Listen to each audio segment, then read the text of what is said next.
ধরনের প্রতিহিংসার শিকার আপনারা জানেন, এবং বগুড়া আমরা সর্বদিক থেকে পিছিয়েছিলাম। বগুড়া বৈষম্য শিকার ছিল, এবং বগুড়ার সাথে আমরা দেখেছি আরও কিছু জেলা বৈষম্য শিকার। আমরা দেখেছি গাইবান্ধা, জয়পুরহাট, নওগাঁ, সিরাজগঞ্জ, সব আরও অনেকগুলো জেলা আছে। আমাদের বগুড়ার সাথে ভৌগোলিক অবস্থান থেকে যে জেলাগুলো আমাদের কাছে, আমাদের রাজনীতির সাথে, আমাদের কালচারের সাথে, আমাদের অর্থনৈতিক উন্নয়নের সাথে সম্পৃক্ত, সেই জেলাগুলোকে নিয়ে আমরা একটা সেমিনার করেছিলাম, হোয়াটসঅ্যাপ করেছি। মাননীয় প্রধান অতিথি হিসেবে এখানে আমাদের বিদ্যুৎ মন্ত্রী ছিলেন, আমাদের স্বাস্থ্য মন্ত্রী ছিলেন, আমাদের ছিলেন, এবং এই 5 জেলার মাননীয় জাতীয় সংসদের সদস্য ছিলেন। এইখানে যারা বক্তব্য রেখেছেন জনপ্রতিনিধিরা এবং এবং বিভিন্ন সরকারি কর্মচারীরা এখানে উপস্থিত ছিলেন, সুধীর মন্ডল ছিলেন, অন্যান্য সাংবাদিক বন্ধুরা ছিলেন। তো এখান থেকে বগুড়ার বাইরের থেকে যে 4টি জেলা এসেছিল, তারাই এই বিভাগের কিন্তু দাবিটা তুলেছে যে বগুড়া যদি বিভাগ হয় আমরা বগুড়ার সাথে থাকতে চাই। এটা কিন্তু বগুড়া বলেনি। বগুড়া যারা গাইবান্ধা থেকে আসছে, নওগাঁ থেকে আসছে, জয়পুরহাট এবং শিয়াল, তারাই এই প্রস্তাবটা তুলেছে যে বগুড়া বিভাগ করা হোক, কারণ আমরা বৈষম্য শিকার, আমরা উত্তরাঞ্চলের বৈষম্য শিকার, কাজেই এটা করা হোক। তো একসময় আমরা জানেন যে বগুড়া বিভাগ বাস্তবায়ন নিয়ে অনেক আন্দোলন হয়েছে, অনেক ধর্মঘট হয়েছে, হরতাল হয়েছে। যারা এগুলো করেছে, পরবর্তীতে যারা সরকার গঠন করেছে, তারা বগুড়াকে না করে রংপুরে বিভাগ করেছে। আজকে সাধারণ মানুষের প্রত্যাশা যে তাদের সন্তান আজকে বাংলাদেশের প্রধানমন্ত্রী হয়েছে। আজকে জনগণের প্রত্যাশা, এই অঞ্চলের মানুষের প্রত্যাশা যে বগুড়া বিভাগ, বগুড়াকে বিভাগ করা হোক।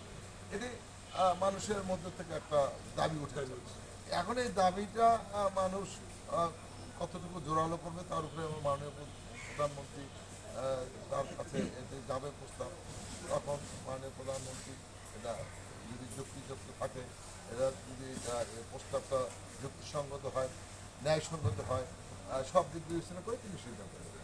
1 মিনিটে একটু বলবেন বগুড়া বিভাগ হওয়ার যোগ্য কোন কোন দিক থেকে, আপনি সংসদ সদস্য, আপনার দৃষ্টিতে কেন মনে হচ্ছে?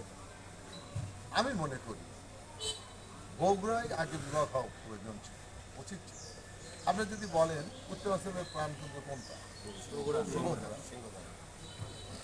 আপনার ভৌগোলিক অবস্থান থেকে, গুরুত্বের দিক থেকে বগুড়া, অর্থনৈতিক দিক থেকে, মানি সার্কুলেশন দিক থেকে ঢাকা, চিটাগাং, দেন বগুড়া ব্যবসায়, উত্তরাঞ্চলের বিজনেস হাব বগুড়া। আপনি কৃষি বলেন, আপনি আজকে আমাদের ফাউন্ডারি শিল্প বলেন, লাইট ইঞ্জিনিয়ারিং বলেন, বগুড়া, এবং শস্যের ভাণ্ডার বগুড়া। আজকে বিভিন্ন দিক থেকে বগুড়া আপনি, এবং সাংস্কৃতিক বলেন, আপনি রাজনীতির ক্ষেত্রে বলেন, হ্যাঁ, সব দিক থেকে বিবেচনা যদি করেন, বগুড়া সবচেয়ে বিভাগের হলো শ্রেষ্ঠ বিভাগ। কাজে সেটাকে বাদ দিয়ে রংপুর, আমরা রংপুর করেছি, আমরা ঠিক আছে রংপুর করতে আমাদের কোনো আপত্তি নেই। আরেকটি নতুন বিভাগ হোক বগুড়া, এই 5টি জেলা নিয়ে এই বিভাগটা হলে আমি মনে করি বগুড়া না, শুধু উত্তরাঞ্চলের 4% হবে। জনগণের এই দাবিকে আপনি আরো বেগবান করবেন কিনা, ত্বরান্বিত করবেন কিনা সংসদ কিংবা প্রধানমন্ত্রী দপ্তর? আমি তো জনগণের ভোটে নির্বাচিত একজন সংসদ সদস্য। জনগণ যদি চায়, আমাকে অবশ্যই চাইতে হবে, কারণ জনগণ আজকে জনগণের চাহিদা, সময় দাবি যে বগুড়াকে বিভাগ বাস্তব হবে। জনগণের দাবি কিন্তু আমি অনুসরণ করতে পারি না। এই কথাগুলো বাইরে করে দাও। আমি তো ওইভাবে কোনো প্রশ্ন আগে বলা লাগবে না, যে ওই যাচ্ছি ডিসি অফিসের মিটিং আছে একটা।